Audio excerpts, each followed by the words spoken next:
Hemang, what would you have to say about IndusInd Bank? Does it seem like day before sell-off was unwarranted?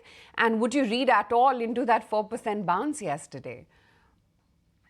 Aisha, I think it's a larger issue of the, corporate governance and credibility more than the numbers or the valuations because, at regular intervals, we've seen that some of the other surprises comes our way and that would not give comfort, particularly in case of, banks and financial services. The comfort, or the credibility, is far more critical. So I think at least for now, the market would kind of try to avoid that wherever people are holding. Maybe they are trying to kind of clean it out.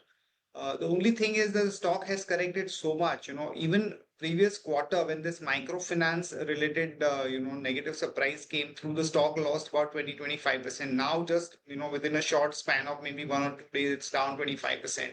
So it might kind of try to stabilize depending upon the short position or technical factors.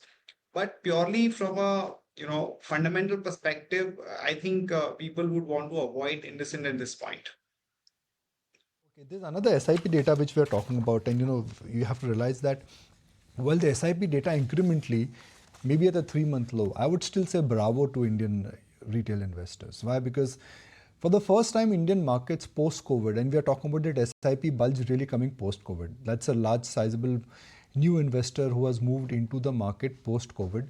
They are not really getting that churn of the tummy or churn in the tummy despite the crack in the market. Now, stocks are down, and the fall has been nothing short of very excruciating. But the SIP data, which is 26,500, this is the peak.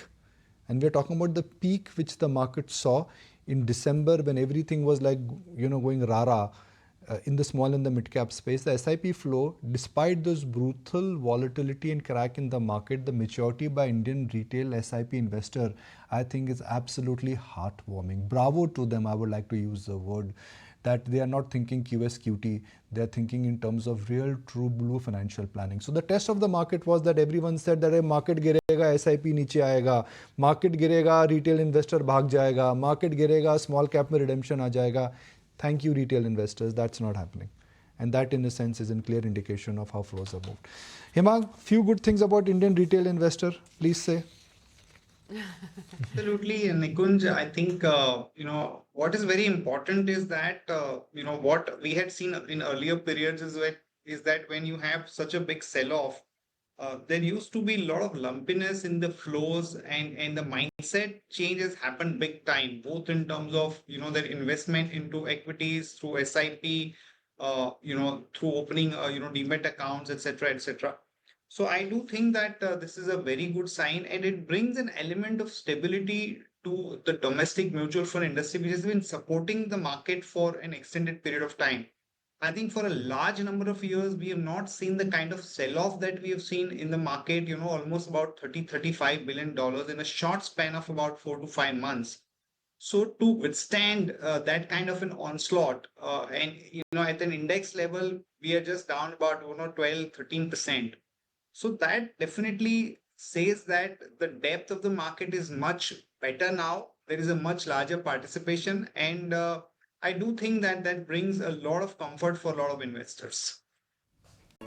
If you like this video, then like, share, and subscribe to ET Now.